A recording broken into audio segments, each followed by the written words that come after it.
Dear John, Searle, lieber Markus, Gabriel, ladies and gentlemen, friends of Käte Hamburger and her willingness to lend us her declaration power to have created the Center for Advanced Study, Law as Culture as an institutional fact. You see how infectious Searle's way is to think the world as one and undivided, but in his social ontology conceived as completely created by men through declaration acts.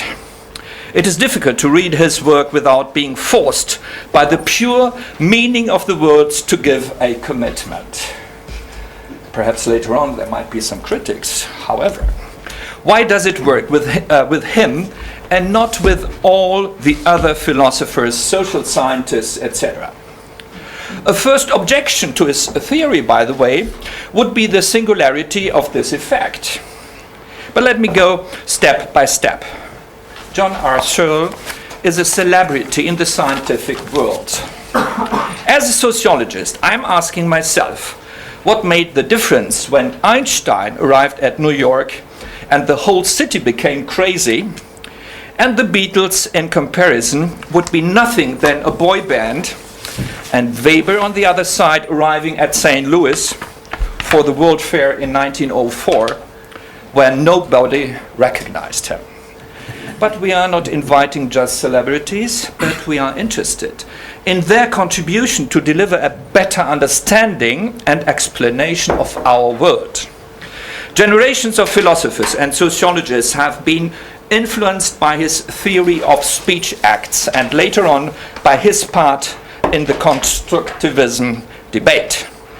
That the social reality is a created structure is a concept he shares with some sociological approaches.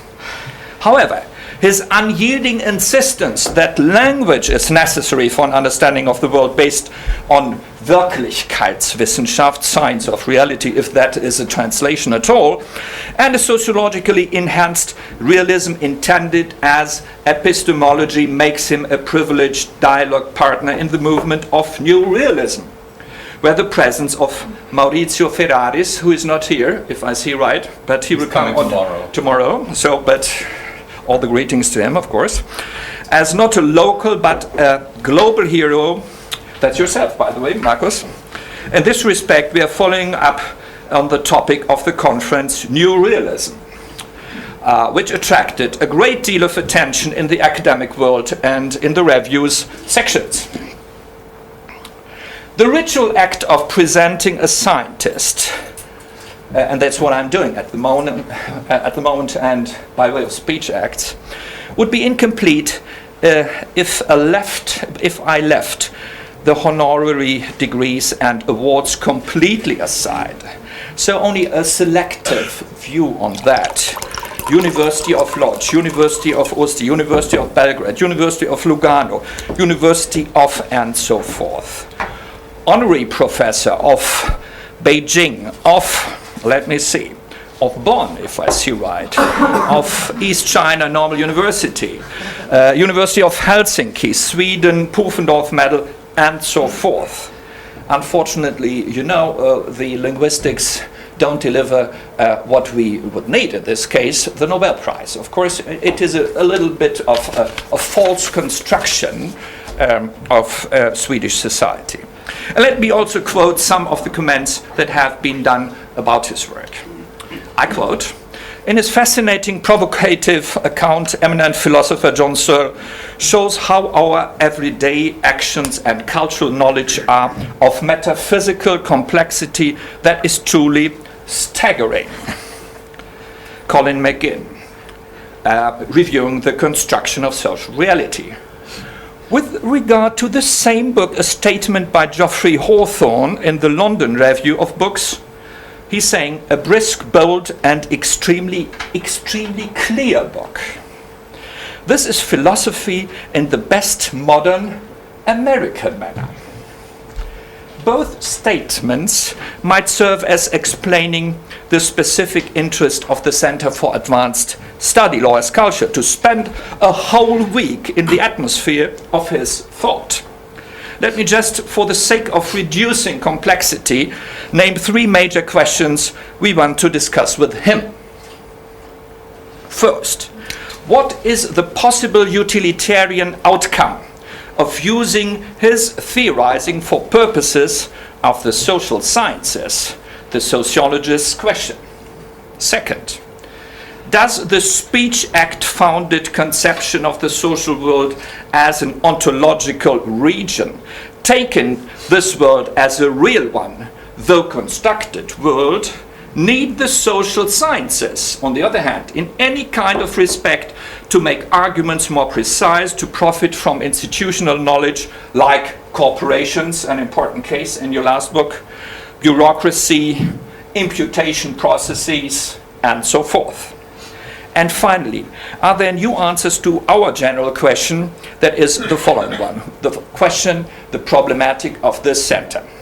How can a normative commitment be created under the conditions of globalization and the rediscovery of religions, in which the plurality of normative projections are linked together as an agreeable multiple order without constructing a new uniform law of normativity or lending a validity to the particularistic cultures that would result in the dissolution of normativity itself? So, reading his books, I brought some of them with me, is one thing. For example, Speech Acts, the Campus War, Intentionality, Minds, Brains, and Science, the Construction of Social Reality, The Mystery of Consciousness, Mind, Language, and Society, and so forth. And also a book that I could not find in Germany, Occidente e Multiculturalismo, and we had the chance to talk about this book and the genesis of this book, that is a fake book insofar as it is just a translation of what you said during a conference, and I made a book out of it, and I would so much like to read the book, but you said... So would I. I wouldn't like to read that book at all. So, I make here a point, and the last one, making the social world the structure of human civilization, what gave also the title for the conference today, the normative structure of human civilization, is a major contribution to the debate that, in my perception, is an encounter of philosophy and the social sciences. However, reading all these books and hundreds of articles is one way to improve one's knowledge. Being inspired by the words, the elocutionary fever of the charismatic speaker is another way to do philosophy and to see how the growth of knowledge about a real world is possible. Thank you very much for coming to our center, dear John, and sharing your mind with ours. And the floor is yours. Thank you, Nicod.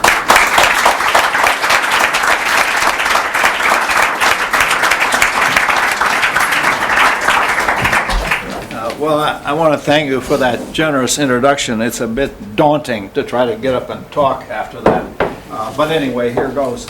I'm going to talk about some aspects of human civilization. And I want to situate the discussion within a larger intellectual context. It seems to me there's only one overriding problem in philosophy today, and it has many different aspects.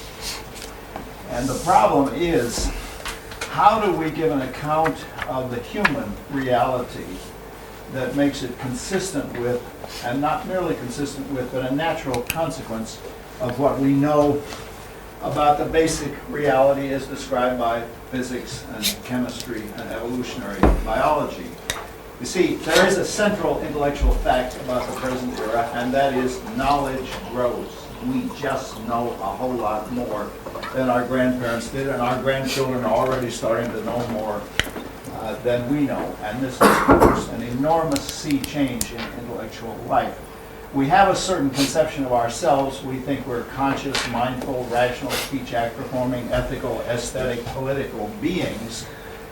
But the world as described by the hard sciences tells us it's all mindless, meaningless physical particles. And even particles isn't the right word, but nobody's listening, so we'll call them particles. And how do we make those two consistent? And it isn't enough that they should be consistent.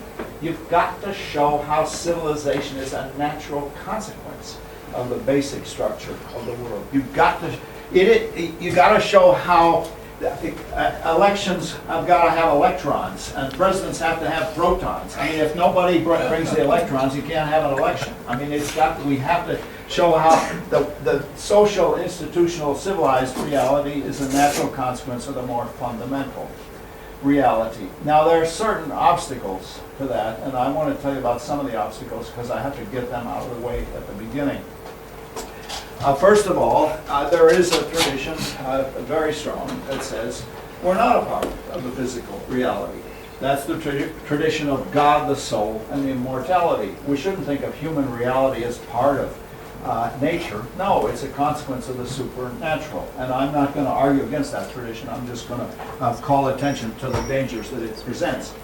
There's another tradition that says science is inconsistent with this human reality, that a real scientific conception will show that the human reality is just an illusion. I want to reject both of those. I want to reject the tradition of... Thanks. Can you hear me? All right. Okay. I want to reject the tradition of God, the soul, and immortality. I mean, I'm perfectly happy to talk about it in the discussion. Somebody asked me at lunch if I was an atheist, and I said, well, if I thought the issue was worth worrying about, I would be an atheist. But am I an atheist about Santa Claus, for example? No. I don't worry enough about it to be an atheist. But in any case, there is that tradition, and then there is a misconception about science that somehow there is science names an ontological domain, and scientific reality is somehow inconsistent with the human reality. So I'm rejecting both of those. I reject any kind of dualism is the great cheat of our intellectual tradition, where you cheat by saying, well, there are these two worlds. There's the world of the mind and the world of the body, and it even sounds grander in German, where you have words like Geist, and which we don't have in English. But in any case, I'm rejecting any kind of dualism, and it got worse when various people said, well, really, there are three worlds. There's the world of physics and the world of the mind, and then there was the world of culture in all its manifestations. I hold the view that we live in one world at most. I mean, that's the one we've got to try to describe. Okay, so in order to do that, in order to give that description, I have to make a couple of distinctions at the beginning, because these really are, the failure to make these distinctions is really a tremendous obstacle in our intellectual culture. Objectivity is a big deal for us, and the distinction between objectivity and subjectivity is crucial. But the problem is that those distinctions are systematically ambiguous, and I want to sort out the ambiguities. There are two different senses of the objective-subjective distinction. There's an ontological sense and an epistemic sense. Epistemically, the distinction is between different types of claims. So if I say Van Gogh died in France, well, that, as they say, is a matter of objective fact. That's epistemically objective. If I say Van Gogh was a better painter than Gauguin, well, that, as they say, is a matter of opinion. That is epistemically subjective. But underlying that distinction is a distinction in ontology about modes of existence. Some entities have an existence which is dependent on human or animal subjects. Pains and tickles and itches only exist insofar as they are experienced. They are ontologically subjective. But mountains and molecules and tectonic plates are ontologically objective. Now, here is part of the reason why it's essential to make this distinction. I'm going to try to give you an account of how it's possible to have epistemically objective claims about a domain which is ontologically subjective or contains subjective elements. This is crucial to get clear about this. When I first got interested in consciousness, I would go to my friends in the neurobiology and the neurosciences and say, why don't you guys get busy and solve the problem of consciousness? What the hell am I paying you for? And their answer was typically, look, you admit consciousness is subjective, science is objective. There cannot be a science of consciousness. Now that is a systematic confusion. Everybody sees that between the epistemic sense and the ontological sense.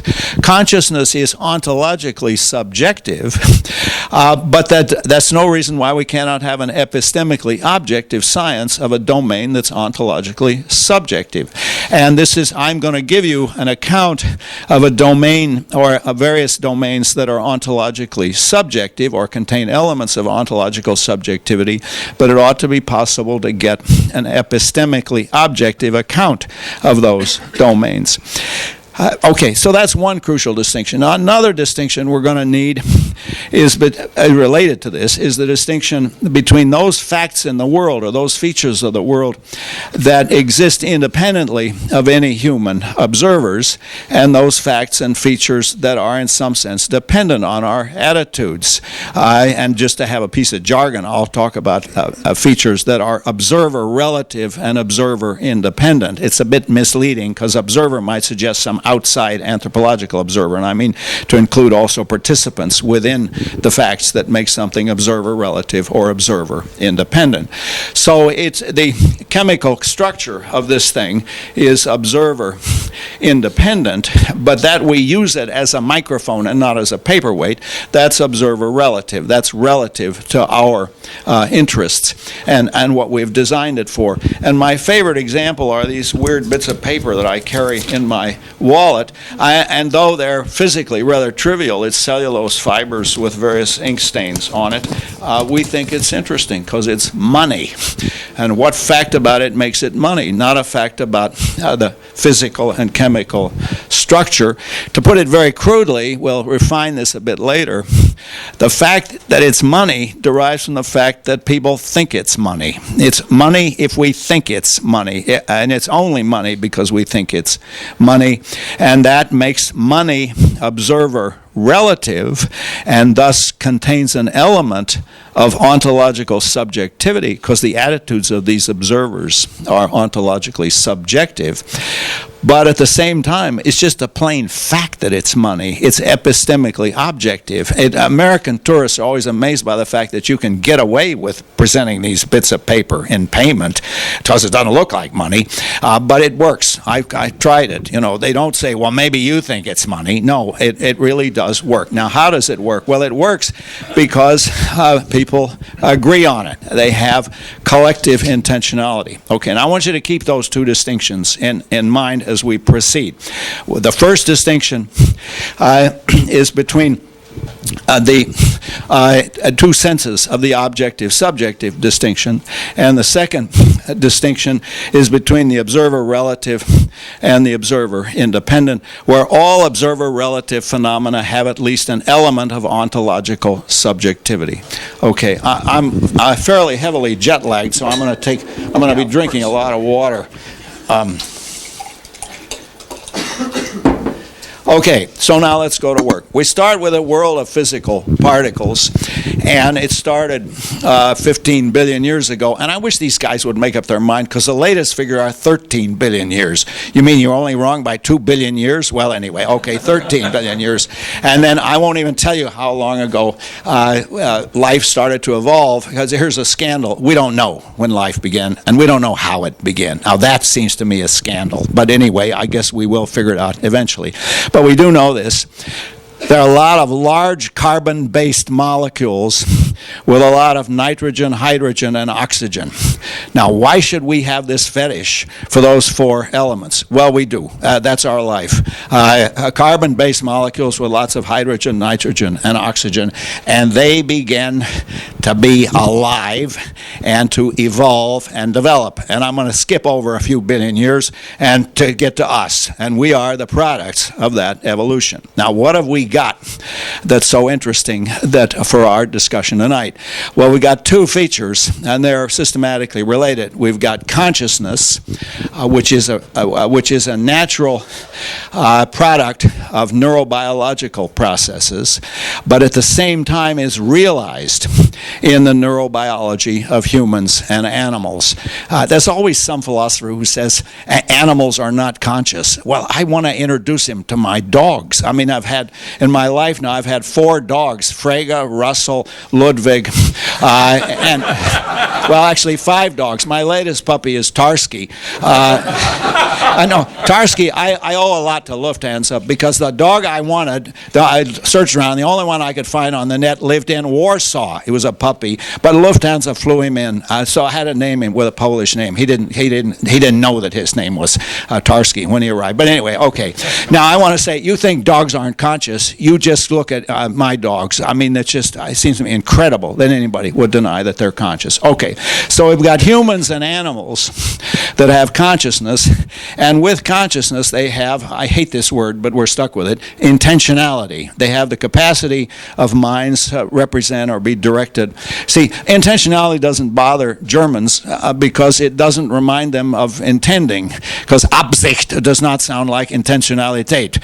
But like a lot of confusing terms in English language philosophy, we got it from the Germans. So intentionality, for those few of you who are native English speakers, had no special connection with intending. That's just one kind of intentionality among others. All right, and now comes an amazing fact, and that is humans and lots of animals have the capacity to cooperate. They have collective intentionality, where it isn't just that I am doing something and you are doing something, but we are doing it together. And that gives you an enormously powerful device. And I want to show you how, given collective intentionality, you can create human civilization. Now, I want to introduce another notion, and that is we assign functions to objects, and we do that collectively. And functions are always observer relative. The thing is a knife or a comb only relative to the fact that we build it for that purpose and we've assigned that purpose to us. The observer relativity of functions is disguised from us in biology by the fact that we often discover functions in nature. It wasn't until the 17th century that people knew that the function of the heart was to pump blood.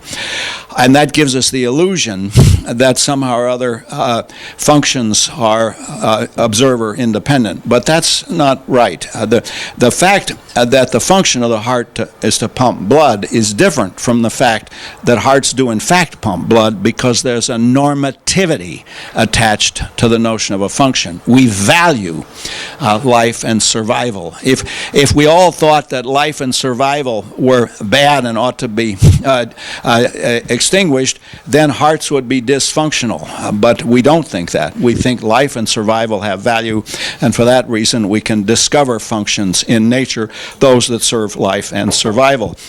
Okay, so we've got the assignment of functions that humans make, and some animals do as well, to objects and states of affairs. But now there is a remarkable development, and that is there are objects that perform their functions not just in virtue of their physical structure, but there are people and objects that have functions assigned to them, where the assignment assigns to them a status, and the function is performed in virtue of the fact that there is a collective intentionality, there's a collective acceptance of that status. And I call those, not very strikingly, status functions. So, for example, it isn't just that I have these objects that perform functions in virtue of their physical structure, but money performs its function not in virtue of its physical structure, but in virtue of the fact that it has a status assigned to it, the status of being money, and that gives it a function that it would not otherwise have. And this is pervasive. If you think of Barack Obama as President of the United States, well, that's not a result of his biochemistry or his DNA, but it's in virtue of the fact that a status has been assigned to him, and he performs the function of the presidency in virtue of having collective acceptance of that status. Now, here is the question. How does that work? You see, we live in a sea of status functions. Every one of us in this room is a citizen of a country, or a student, or a professor. We're a holder of a valid driver's license and a beneficiary of an insurance policy. We are convicted for having drunk too much the last time we drove, or whatever. All of these are status functions. We live in a sea of invisible status functions, and I want to say this is the key to understanding human civilization. Animals have rich social structures with alpha males and alpha females and a hierarchy of power relations, but they do not have status functions. Status functions give us an enormous power, and indeed, I'm going to argue, they are the glue that holds civilization together. How does it work? How does something acquire a status function? Well, I'm going to say a little bit about the development of my own thinking on this, because my first book on this didn't go as far as my second book, and I want to explain that. How are we doing now? Here I am lecturing in English to many people for whom it's not their first language. Am I going too fast? Everybody okay? I mean, no point in lecturing if it's not absolutely clear to everybody. So let me make it as clear as I can. All right, so here we are with these status functions. How do they come about? Well, I want to say my first idea was that you had to have the notion of a constitutive rule, and that rules can be divided into two kinds: those that regulate previously existing activities, or activities that can exist independently of the rule, like the rule drive on the right-hand side of the road. You don't have to have that rule in order to have driving. And that rule is of the form do X or do Y, say on the right or say on the left. But there are other rules that I say are not just regulative, but are constitutive rules, in the sense that engaging in the activity regulated by the rule consists in following the rules or sets of rules. So the philosopher's favorite example is always the rules of chess. They're not like the rules of driving. It is not the case that a lot of guys were pushing bits of wood around on boards and some guy said, fellas, we got to get rules because your knight keeps banging into my bishop. No, that's not how it is. It isn't like preventing chess accidents. So we have rules that constitute the game of chess, and I at one time thought, well, they all have the same form. They have the form X counts as Y in C, so in context C. So such and such a move counts as a legal knight move. Such and such a position counts as you being in check. Such and such a kind of check counts as checkmate. Or getting to examples that are more important, getting a majority of votes in the Electoral College counts as being President of the United States elect. Satisfying certain conditions that I satisfy count as being a professor in the University of California, Berkeley. Why do we have this? Why is this the form of these things? Well, you see, it isn't intrinsically money, and he's not intrinsically a president, and I'm not intrinsically a professor, but rather there's collective intentionality by which we count somebody as a professor, or we count something as money, or private property, or marriage, or government, or cocktail party, or summer vacation. All of those are what I call status functions. Now that ties in with a notion I had earlier of the institutional fact, and the distinction between institutional facts and brute facts. And the hypothesis that I'm putting forward now is that all institutional facts about money and property and marriage and government, all of those are status functions, and they're all created by applications of this principle, X counts as Y, and C, they're all created by reiterated applications of constitutive rules. And I think that's a pretty good theory, but I'm going to show you there's some weaknesses to it and how we can improve it. But first of all, let's deal with a possible objection. Somebody might say, well, look, that's too pathetic an apparatus. You can't create human civilization with that. It's too fragile. In fact, from a purely formal, logical point of view, it has two remarkable properties that give it a lot of strength. First of all, it iterates upward indefinitely. So I make these noises through my mouth. They count as sentences of English. But uttering certain sentences of English counts as making a promise. And making a certain kind of promise counts as making a legally binding contract. Now you see what's going on here. You mount up in the hierarchy with this. X1 counts as Y1, but Y1 is identical with X2, which counts as Y2, and you can go on up indefinitely. That legally binding contract counts as getting married. And of course, from an institutional point of view, in the state of California, when you get married, all hell breaks loose. You got spousal benefits and all sorts of income tax rights. And a friend of mine had a male friend of mine had a difficult pregnancy, and so had to take time off from the university. I mean, all kinds of bizarre aspects to this. But all of these are cases where it iterates upward. And then the other point is, it doesn't just iterate upward, but it spreads out laterally. So I don't just have money, but I have money in my bank account, which is in the Bank of America in Berkeley, California, and it's put there by my employers, the regents of the university, and I use it to pay my credit card bills and my state and federal income tax. Every noun phrase I uttered names a status function, names an institutional fact. And as I said, we live in a sea of institutional facts. Okay, so that sounds like it's a pretty good theory. What's wrong with it? Well, a couple of things that worry us about it. First of all, you don't have to have a previous institution in order to count something as something. A group of kids might just count somebody as the captain of the football team, and they don't have an institution whereby they follow a pre-existing rule. You have ad hoc cases. Furthermore, with the human ingenuity, sometimes we create an institutional fact where there is no previously existing object.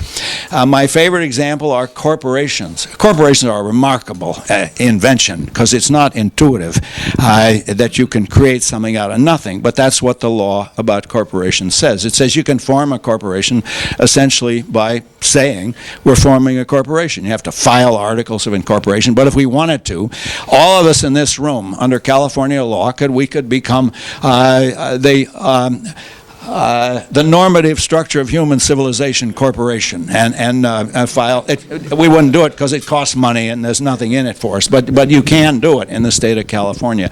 So you have what Barry Smith calls freestanding Y terms. There is no X term. There's nothing that counts as the corporation. You just invent it out of thin air. How does that work? And in fact, my favorite example, money actually does not require any physical existence. You see, when you think about money, you're tempted to think about the bits of paper or the coins in your wallet or your pocket. But in fact, most of your money has no physical reality at all. There are magnetic traces on computer disks in banks that represent the amount of money you have, but the magnetic traces are not money. They represent money. They represent the amount that you have, and you don't actually need physical currency in order to have money. So what's going on in these cases where you have the freestanding Y terms and you have institutional facts created without a previously existing rule, where people just decide to treat somebody as the leader or the boss? How should we account for these cases? Well, okay, that leads me to extend the theory, and now we get closer to the normativity questions. Okay, I'm getting kind of hot. I'm going to take my jacket off. There we go. Thanks a lot. It's so I'm looking, of course, for the money inside. Yeah, sorry. Unfortunately, I keep my wallet. My wallet's in my pants. Yeah. Okay, so now I have to go a step back and say I've been talking as if language were just one institution among others. Such and such an utterance counts as a statement. Let's say that snow is white, and such a piece of paper counts as currency in the European Union. But I think if we look a little closer, we'll see that language is not just one institution among others. It's the fundamental institution in that all of the others are created by linguistic operations. And I now want to spend a few minutes explaining that, because that is one of the most important arguments that I'm going to give you in this lecture. If you look at speech act theory, you find that language has different ways of relating to reality. So the philosopher's favorite is to take a statement, which can be true or false. I mean, the philosopher's examples tend to be rather boring. Snow is white, 2 + 2 = 4. Men are mortal. But those are cases where the utterance is supposed to relate to an independently existing reality, and it has what I call the word to world direction of fit. The words are supposed to fit the world. Not all utterances are like that. Orders and promises are not supposed to fit a pre-existing reality. They're supposed to provide a motivation for changing reality, and they have the world to word direction of fit like that. That's the world is supposed to change to match the words.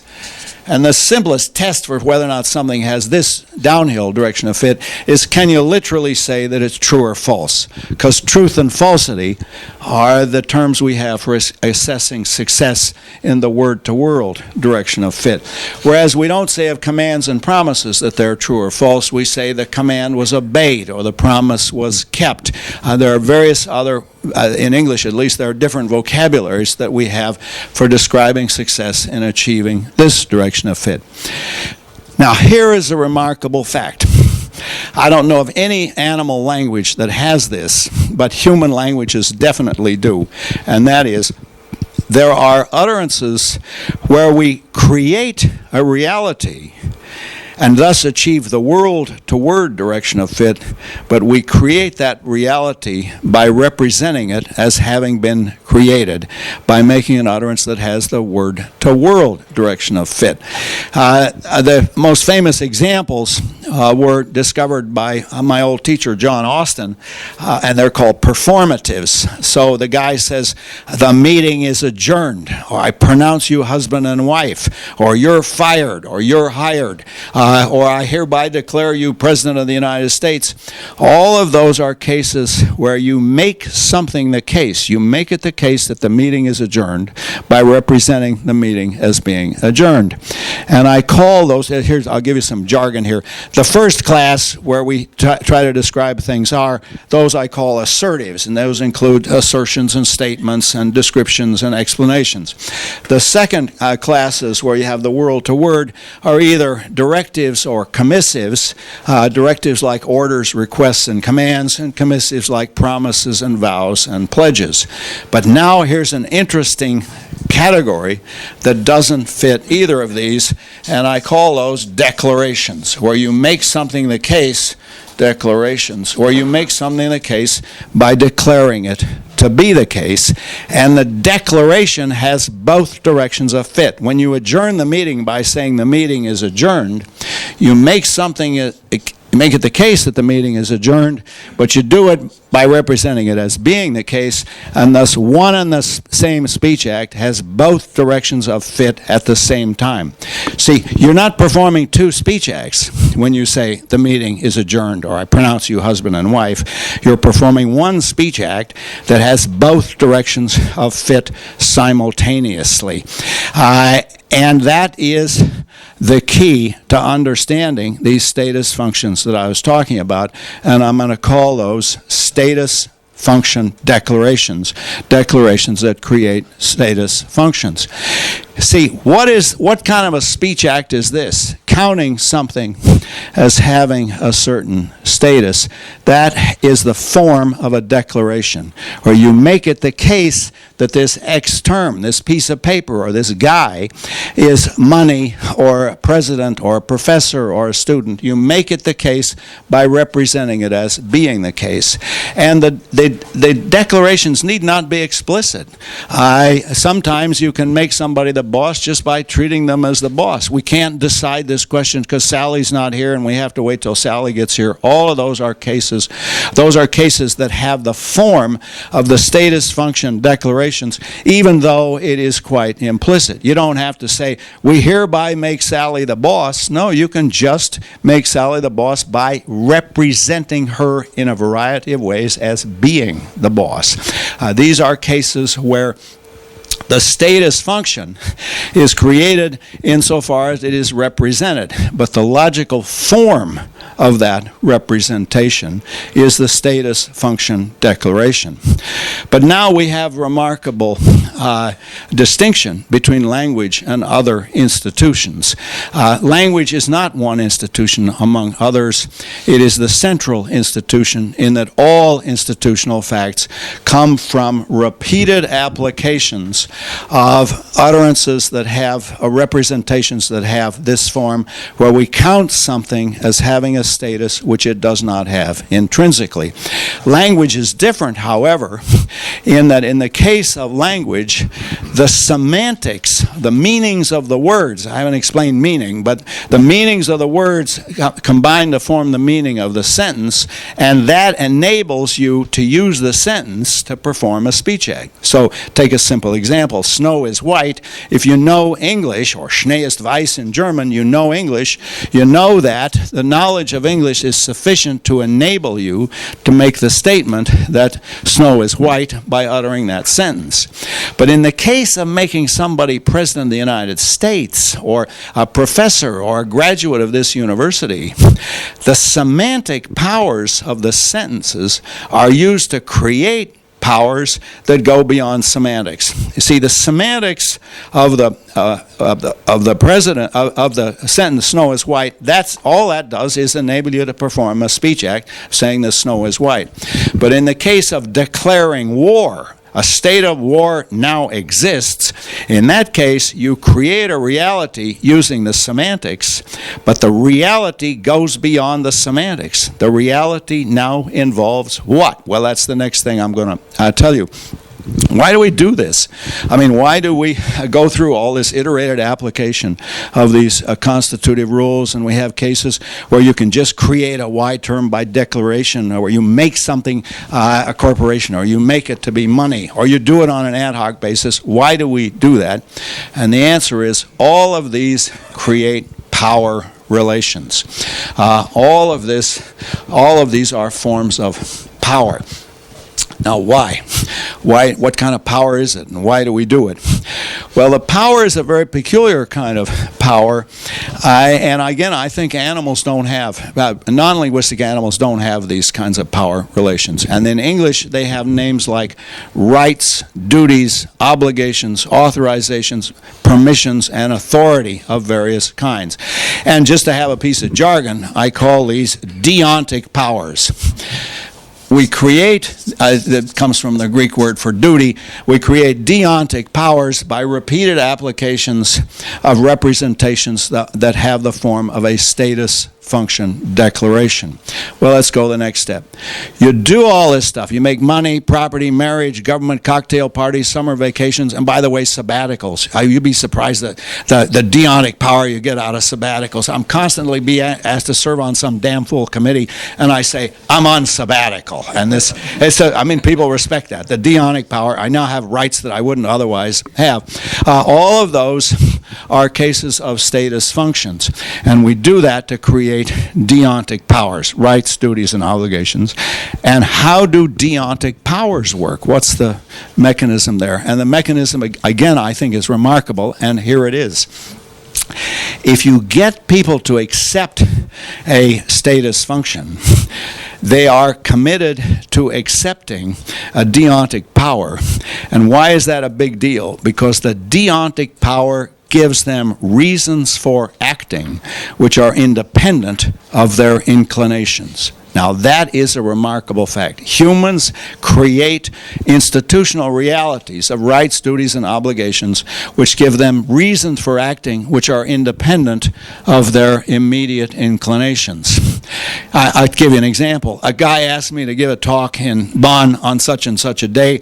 The day arrives, and I don't say, hell, I'm too jet-lagged, I'll drink more of the local beer. No, I have an obligation. I made a promise, and this is, as I said, this is the glue that holds human civilization together. We're locked in a sea of status functions that give us reasons for acting which are independent of our desires, which are what I call them desire-independent reasons for acting.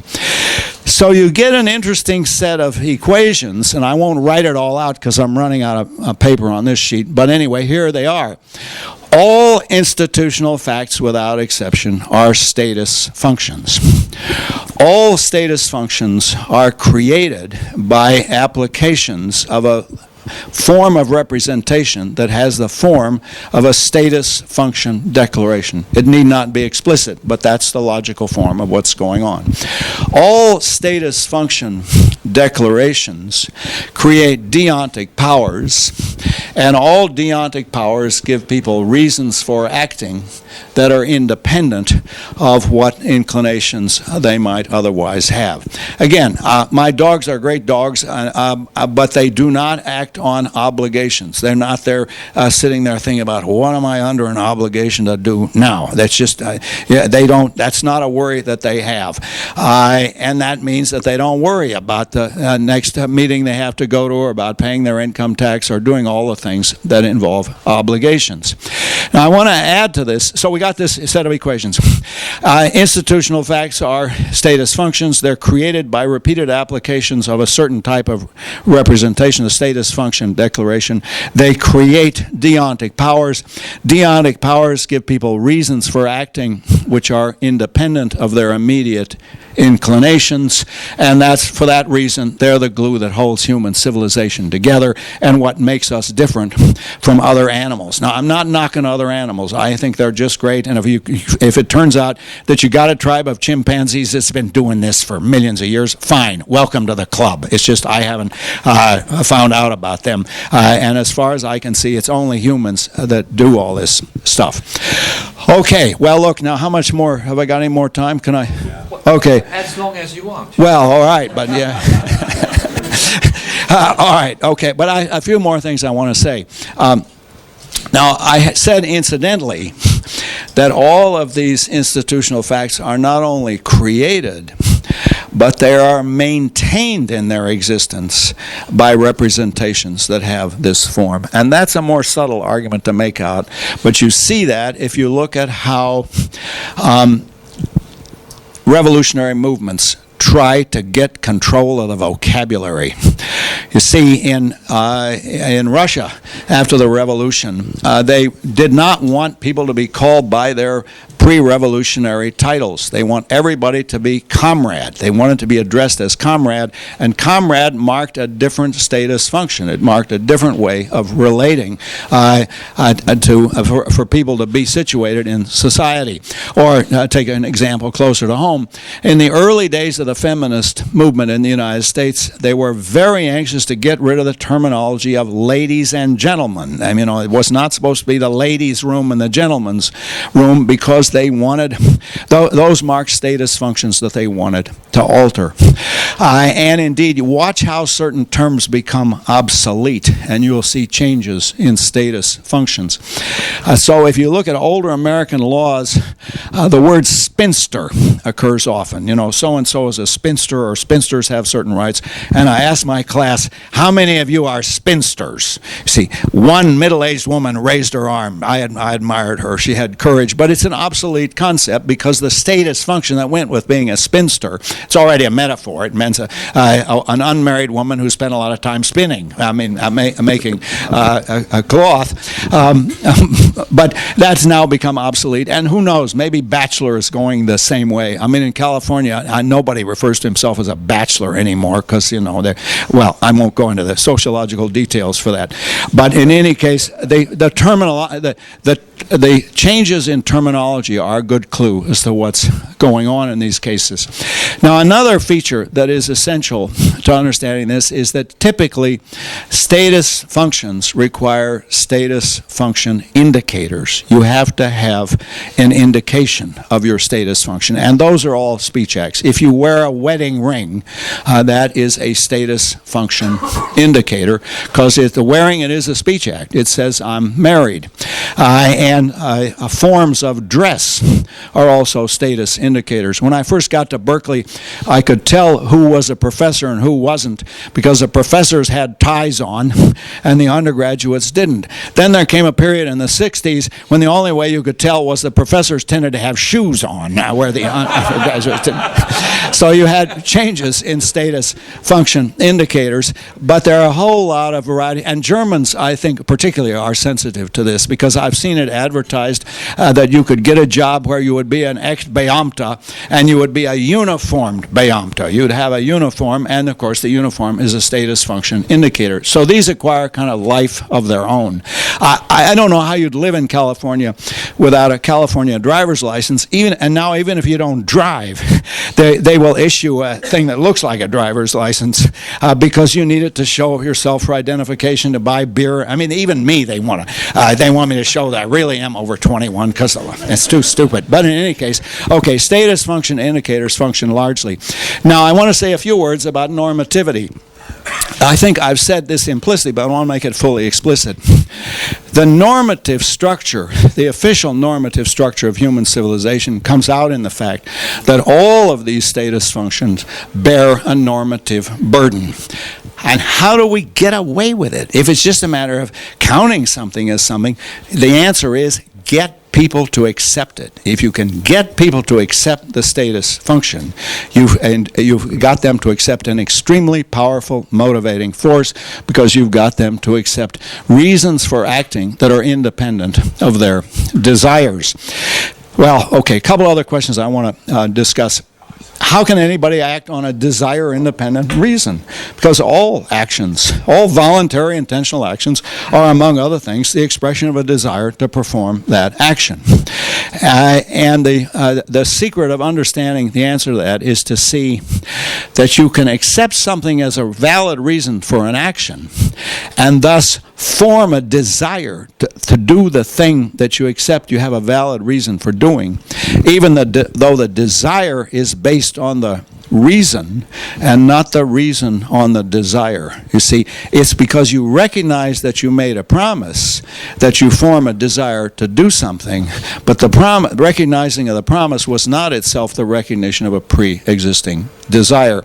Now, it doesn't always work. I mean, a lot of times people say, yeah, okay, so I made a promise, who gives a damn? And then they don't do the thing they promised to do. But when it does work, it works by a form of rationality. And the system that I've been describing to you locks into human rationality. People can say, well, because I owe you the money, or I made a promise, or I have an obligation as a professor, or I'm a citizen and I have to pay my taxes. Because they recognize the validity of the status function, they form a desire to do the thing that they recognize they have a valid reason for doing. But it's very essential to see that in those cases, the desire is based on the reason and not the reason on the desire. That it's because you recognize the validity of the reason that you recognize that you have that you can form a desire for doing something, even though you don't have an antecedently existing desire to do that thing. What's the proof of that?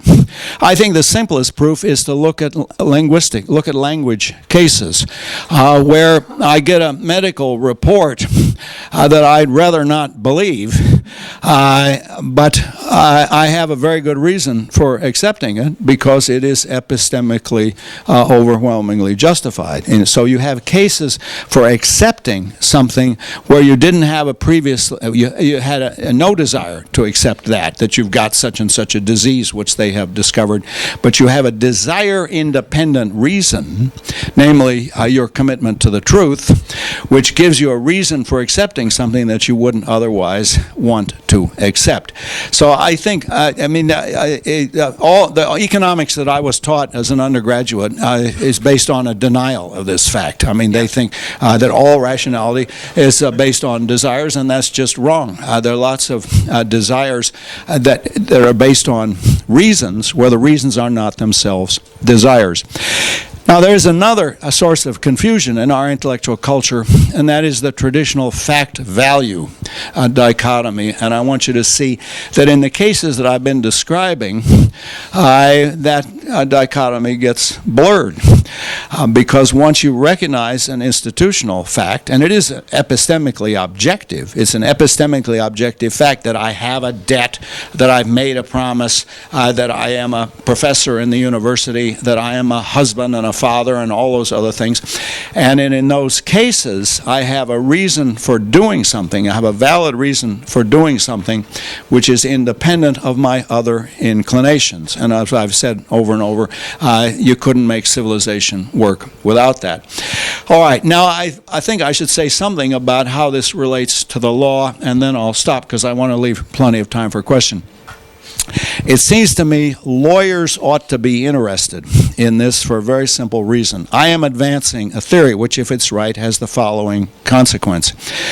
Human civilization exists only because it's represented. It's represented in a certain way. Linguistic representations don't just describe an independently existing reality, but they create the very reality that they represent, at least in this little corner. And that's not true in physics or chemistry. I mean, there was, I don't know if you suffered from this in Germany, but in the 1990s, there was a nutty movement in the United States in literary departments where they said, well, all of reality is created by it's all, some of them were in French departments. C'est la textualité du texte. There are certain kinds of nonsense you can only say in French. And that was it. It's all la textualité du texte. And of course, I'm not accepting that. It's this little corner of human creation where we create something by representing it. But in physics, you don't create the fact that hydrogen atoms have one electron. You discover that fact. You need a vocabulary to state that fact, but the fact is not created by the vocabulary. But when it comes to money and private property and summer vacations and sabbaticals, those are created by representation, and the representations, I'm claiming, had this linguistic form.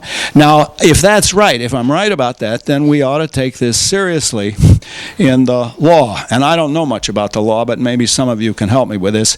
It seems to me intuitively you would want a distinction in the legal system between laws that have the form of commands, that is the criminal law, and those like the laws for forming corporations that have the form of constitutive rules.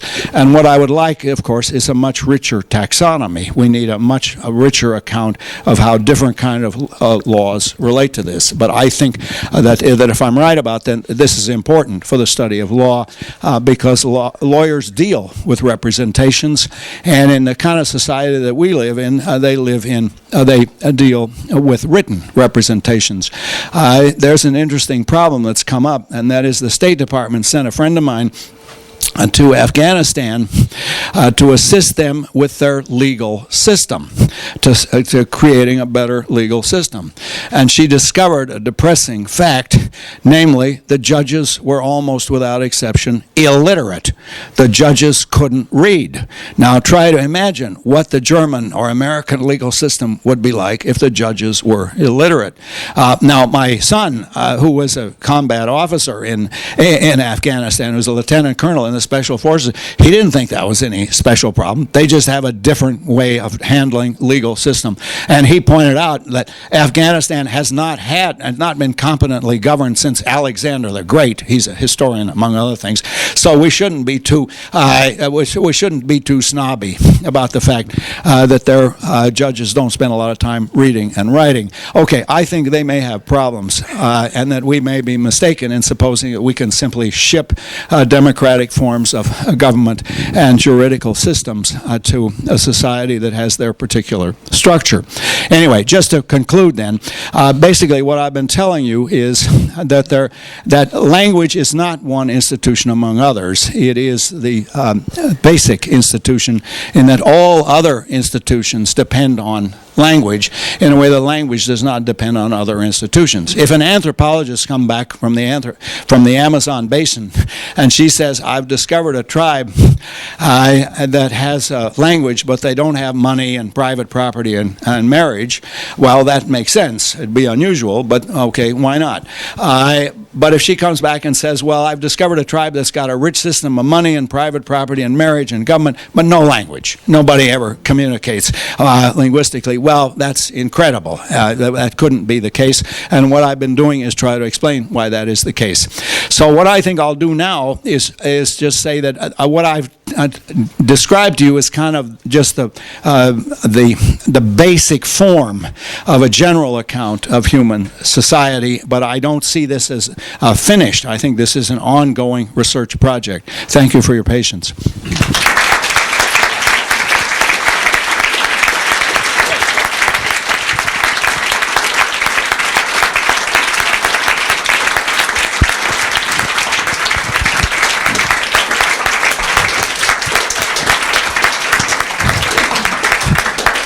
It's a great relief to talk in a German university audience where at the end they don't just do this.